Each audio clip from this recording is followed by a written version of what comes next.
Hey, Ryan Larson here, Kriete Truck Centers Lacrosse. Today I've got a 2020 Kenworth T680 double bunk sleeper. Truck's powered by a 450 horsepower Cummins X15, along with an Eaton 13-speed manual transmission.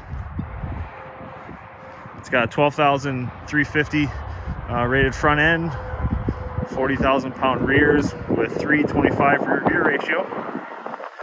As you can see, it's got a air slide fifth wheel. The truck also is equipped with a Knight battery APU system,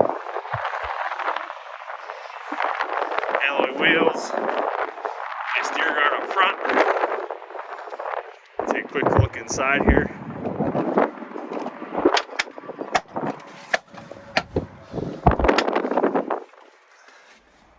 Double bunk, TV prep, fridge cabinet, or excuse me, microwave cabinet.